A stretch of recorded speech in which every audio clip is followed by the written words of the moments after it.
Yes, Captain? I love this virtual travel.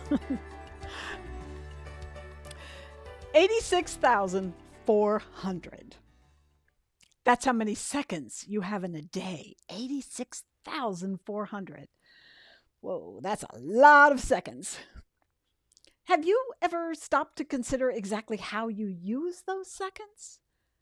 So, yes, some of them are spent doing mindless tasks like eating and sleeping, but beyond that, you have so many seconds that you get to decide how to use.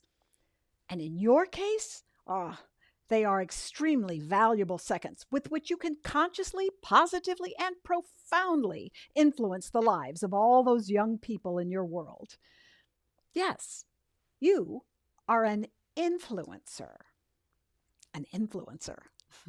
It's defined as a person who inspires, guides, and influences the actions of others.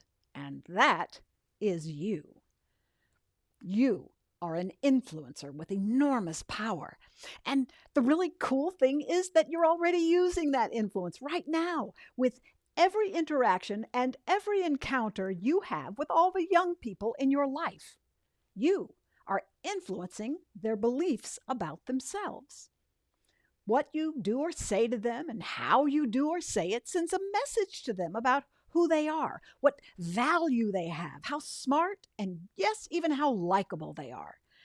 You're influencing their thoughts, their emotions, and their behaviors with every single interaction. It's like you're holding up a mirror to them and you're saying, "Here you go, buddy. Here's how I see you. Here's who you are." And don't forget, in their minds, you're the all-knowing, wise, smart, accomplished person who is in charge. You're the person who knows things. You basically have most of the power and authority in this scenario. Certainly you do in their minds. If you indicate to them that you think they are special, unique, talented, that you think they're kind, smart, funny, helpful, caring, they will start to believe it. And then they'll start to actually behave that way. Oh, it may take a while, but it will help that young person see other more empowering possibilities about themselves more than they have ever seen before. We don't need to make the mistake of waiting for them to show us all those positive qualities before we acknowledge them. We can identify them from the very beginning, and then by continually reinforcing them, that young person will begin to see what you see and live out those qualities. Here's how it works. Up until around age 2, little people have no sense of self. They feel at one with everything around them. If their diaper's full, my gosh, so is yours. And slowly, they begin to get a sense of self-awareness, a sense of their own separate identity, and develop that identity to a large degree by how they are treated by other people in their lives, how they're spoken to, how they are defined by others. There was this really cool study done several years ago that determined that 2 to 4-year-olds hear about 432 negative messages to 32 positive ones in a 24-hour period. Whoa.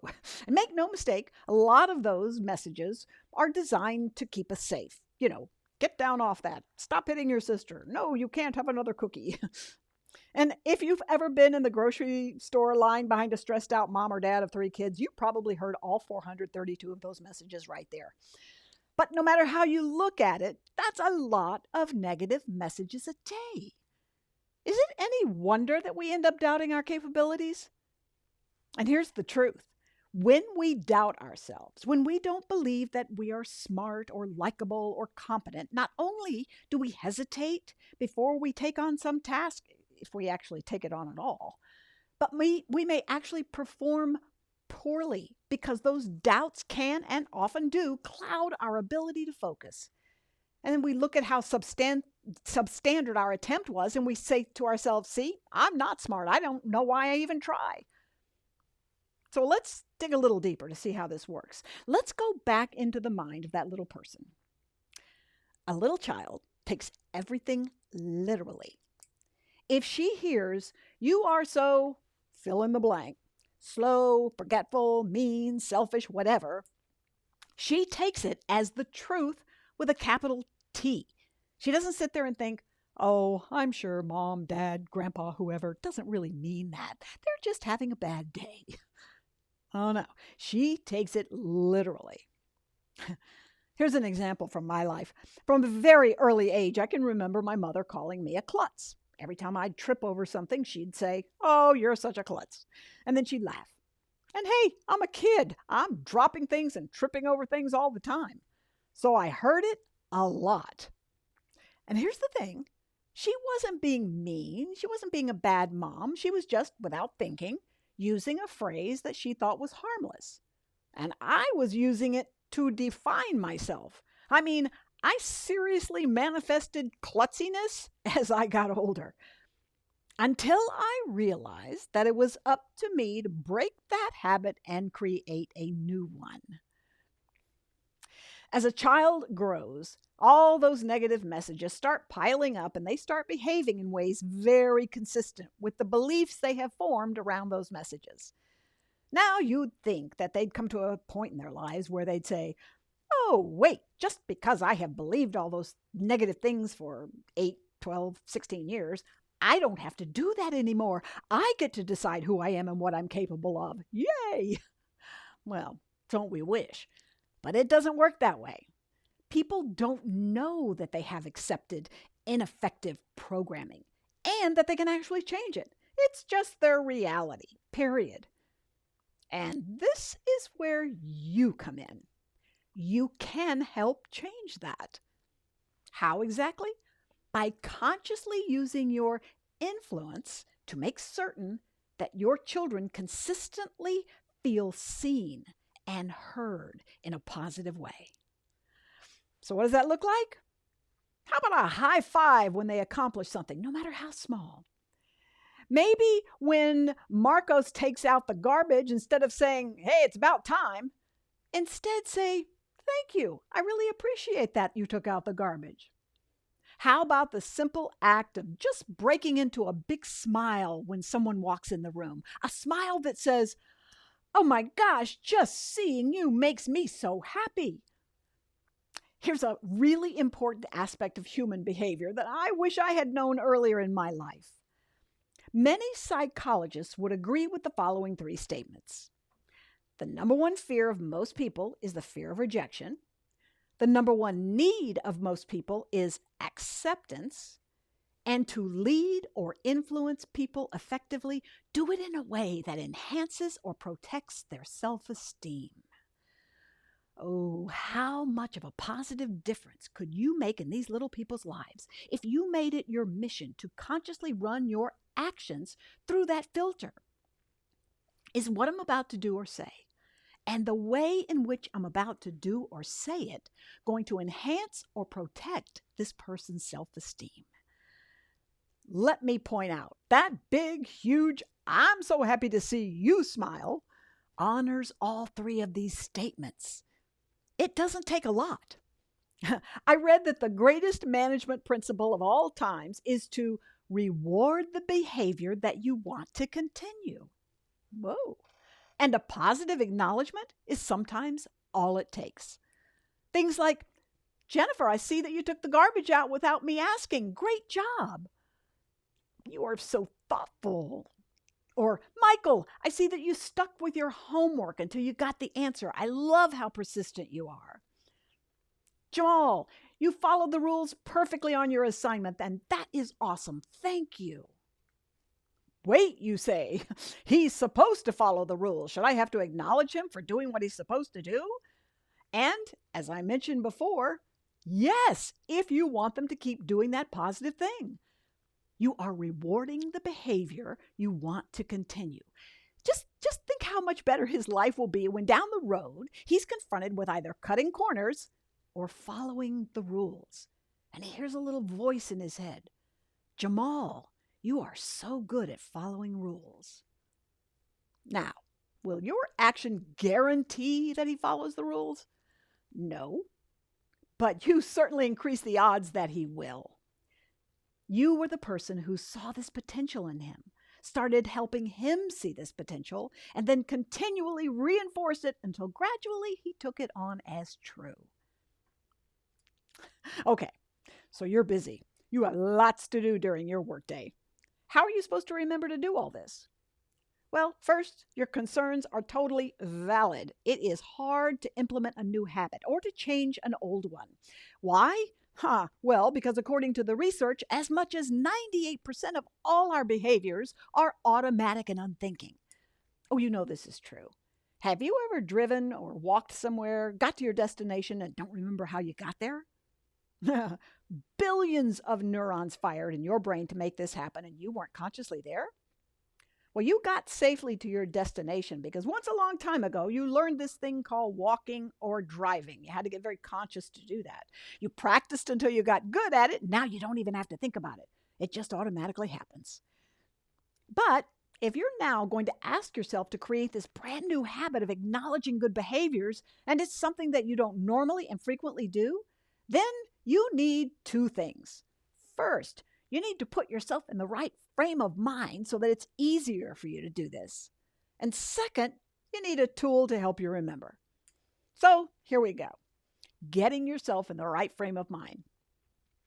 Studies have determined that the average person has between 40,000 and 50,000 thoughts per day. It's true. But listen to this. Studies further conclude that 80 to 90% of all those thoughts are negative. Oh, you know this is true. Your alarm clock went off this morning. That was your first negative thought, right? Oh, is it 7 a.m. already? I didn't get enough sleep. I'm tired. I don't like my pillow. It's too hot. And on it goes. As human beings, we are pretty much wired to look for what's wrong all around us, from the beginning of the day to the very end. Why is he wearing that stupid looking thing? What's her problem? Why is he so selfish? And maybe it's because of how from the very beginning we heard all those hundreds of thousands of negative messages and just picked up the mantle and kept it going. So how do you do it? How do you consciously put yourself in a positive mood? And the operative word is consciously, because sure, winning the lottery would do it. But I'm not talking about happy external things that may or may not come your way. I'm talking about you choosing to take on this idea because you know it will help you become someone's hero. Because you, again, consciously decided to use your influence to positively impact their life. Okay, here it is. Here's how you do it. Every morning, take a 5 to 7 minute gratitude shower. And while you're showering, think only of all the things you're grateful for. Your job, your flower garden, your fingernails, just you name it. Just start listing them in your mind, all the things you're grateful for and why. To help me remember this, I put a laminated sign in my shower that read, "It's time for my gratitude shower." I hung it over the shower head about 8 inches from my face, so I really couldn't miss it. I'd get in the shower, and at first I was like, okay, I got to do that gratitude thing. All right. Well, I'm grateful for my shower. A lot of people just have a bathtub. I have a shower. Yay. I'm grateful for my job. I really do love my job. I'm grateful for my dogs. Oh my gosh, I love my dogs. Oh, my husband. I'm grateful for my husband. I don't know why I said my dogs first, but I am grateful for my husband. And that's the way it goes for a while. And slowly, if you do this, you'll start to feel great. Listen, you may have dragged yourself into the shower, but you're going to come bounding out, full of energy and ready to go. It absolutely works. Oh, and I have great news. Thanks to the generosity of the Patterson Foundation, you'll be receiving in the mail your very own gratitude shower sign to help you implement this idea. You'll just hang it over your shower head, and it will be a constant visual reminder as you're showering about where you want to put your focus. And by the way, this will work on other members of your family as well if they use that shower. I put mine in my shower one day without telling my husband or explaining what it was. And I actually began to think that somehow he just didn't see it because he never said anything about it. And then one day, about 6 weeks after I had hung it up, he was walking briskly through the house when he suddenly stopped, turned to me and said, "That gratitude shower thing really works." And off he went. Okay, so now you're in a great mood. So what comes next? I've got 2 ideas to help keep your children and yourself focused on that positive, proactive, healthy path. One is to play the teach me something cool game at dinner. So here's how it goes. Every evening, let each child teach everyone at the table something they learned that day. One by one, each child gets to be the teacher, and you, as the parent, play the part of the learner, which, by the way, is a very important job. This idea comes from Dr. Stephen Covey in his wonderful book, 7 Habits of Highly Effective People. So let's say that your child says, "Today I learned that some words can have 2 whole separate meanings." You respond with comments like, "Wow, that's really cool. Can you tell me more about that?" The only rules are that the kids get to be the teachers and that everyone at the table listens and is very respectful. End the game by sincerely thanking them for contributing to you and complimenting them on what good teachers and learners they are. The second tool to help kids stay on that positive track is to have everyone tell the family one thing they're grateful for each and every day. It could be right before bed or right before they leave in the morning, but get everyone in the habit of training their brain to focus on what they have versus what they don't have. I want to leave you with a story now that illustrates almost all of the concepts that I've been talking about today. Let me preface it by saying that I was a single mom at 19 years old, and the reality is that I was scared to death. I felt totally incompetent, and I lacked anything even remotely resembling healthy self-esteem. Having survived a childhood that was riddled with emotional and physical abuse, at this point in my life, I was suffering from clinical depression and panic and anxiety attacks that were extremely debilitating. So when I had my son, as terrified as I was, I knew that no matter what, I wanted to make sure that he grew up feeling confident and safe. So I took parenting courses. I read lots of books, and I practiced daily what I was learning. And somewhere, I must have read something about how impressionable children are and how they learn who they are from their primary caretakers. So when he was about 3.5 years old, I started playing with letters with him.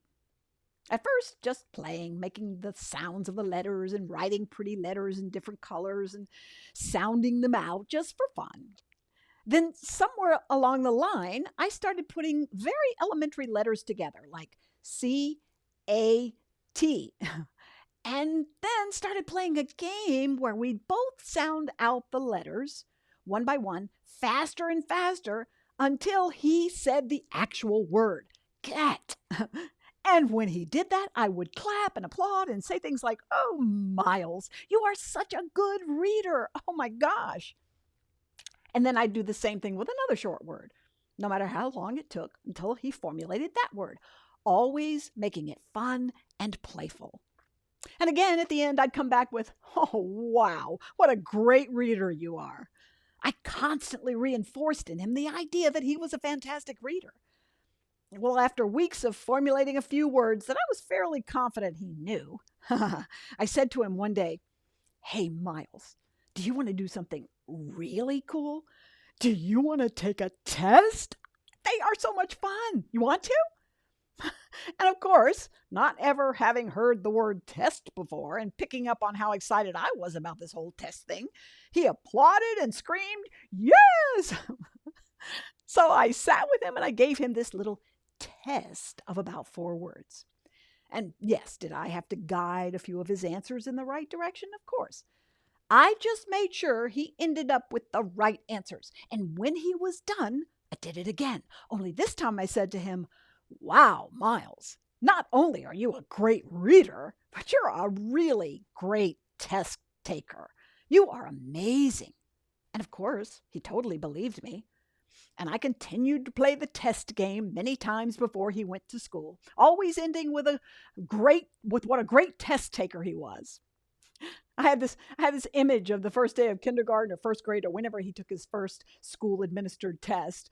I imagined that when the teacher said, "Okay, class, we're going to take a test," how surprised she must have been when this little blonde kid in the back of the room shouted, "Test! Yay!" Okay, so let's fast forward to his high school year. Yes, he had performed extremely well all through school. I never mentioned the test thing after grade school. I didn't need to. He was always on the honor roll and was indeed a great reader. But here we were, his junior year, and one day he announced that he'd gotten the results back from his SAT test. He showed me the paper, and I was blown away. He had an almost perfect score. And without thinking, I said to him, "Oh my gosh, Miles, how did you do that?" And he very nonchalantly responded, "I don't know, Mom. I've just always been good at tests." Oh, do you see the possibilities here? You're already making such a huge difference in your child's life. And doesn't it make you wonder just how much more you could do if you consciously and strategically used your influence to help them see what you see as possible for them? I wonder how many seconds a day you could devote to that mission. I want to sincerely thank you for the love and support you are giving the children in your life. The very fact that learning and living up to their potential is important to you sends a very positive message to them. Oh, they may complain. Kids do that. But make no mistake, your love rings loud and clear. And that love will positively influence their actions as much as anything. I'm Linda Larsen. Thank you so much for allowing me to spend these last 1,400 seconds with you. It has truly been my honor. Okay, beam me up, Captain.